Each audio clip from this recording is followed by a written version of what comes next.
ask you 3 questions that have been, in some form or another, crucial to this debate. First of all, can people be on different levels and still be equal? Secondly, how is the system best improved? And thirdly, how does the public view private healthcare? Now, can people be at different levels and still be equal? Well, by definition, they can't. And the proposition and the opposition have both agreed that healthcare is a human right. And as a human right, it must be applied equally to all citizens. And Madam Speaker, this means to all citizens, regardless of if this level is lower for some people that could otherwise have achieved a higher standard. Because it's a right, and a universal right, it deserves to be universally applied. Yes? You do realize the plan we put forth is a 2-tiered system where everyone does get healthcare, but the option for improvement exists. Well, the second opposition is actually very fond of quoting historical examples and talking about 2-tiered systems. So I'm going to talk about Margaret Thatcher, my second point, and the British educational system, and how that was actually a failure of a 2-tiered system. But I'll get to that in a moment, although I know they're waiting on my every word. Now, as I was saying, a right is a right for everyone at the same level. That's what makes it a right. That is what healthcare is, and opposition has agreed to that. And that is ultimately why they must be applied at an equal level. So now, how is the system best improved? Well, they'd say that a 2-tiered system is a brilliant solution. And so did Margaret Thatcher.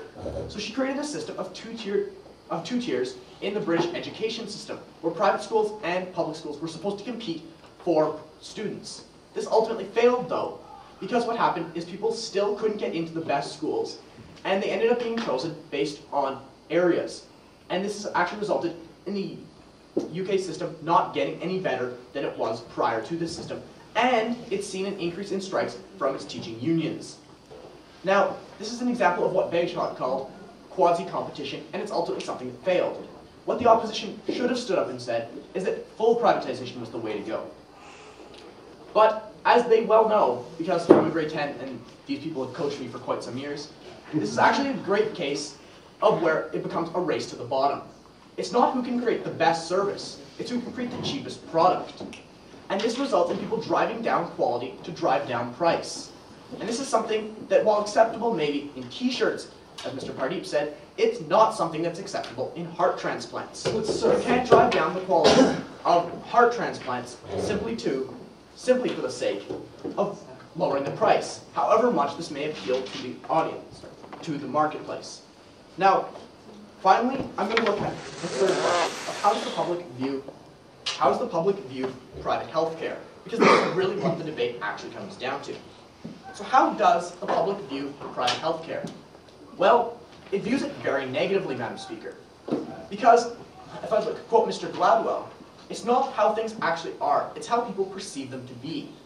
And people perceive the private system as not having interest in their personal affairs, in their personal well-being. And, like Mr. Pardee quoted from Adam Smith, it's not actually just about self-interest. Take you a moment. Isn't what you said about driving down price a direct contradiction of the first proposition, who said that all we're going to see is a spiraling cost upwards? No. What the proposition said is that they would see spiraling costs for everyone in terms of people's budget going up. But that's because the current price is nothing. So any cost whatsoever, no matter how low, would be a spiraled increase from what is currently being paid. So although Mr. King thinks this might be a knife, it's not actually the case. So, now, how does the public view private healthcare? Well, they view it very negatively because it's viewed as a lack of empathy from their government to provide them with their basic healthcare. And this is something that my partner drove home in his extension. Because ultimately, Madam Speaker, it is not about how something might be done in theory, it's how people view it. And when people don't feel secure in the system that's ultimately designed to save their lives, this is a very bad thing for society. So, what have I told you today in my speech? Well, I've told you that as a human right, as a universal human right, healthcare must be applied universally to all people at the same level. I've told you how is the system best improved? That it's actually, in no form of private system is it actually best improved. And I've shown you thirdly, that even if it could be improved through a public system, which the opposition would have you believe, although false, even if it could be improved through competition, this is not the best way to do it because the public views this in a bad light. And Madam Speaker, it's not actually about that so much as how people feel and how comfortable people are in this system. It's because, for all these reasons, because the opposition has failed to show you how this would be bad, and how the proposition has routinely shown this to be a beneficial system, we stand proud to oppose.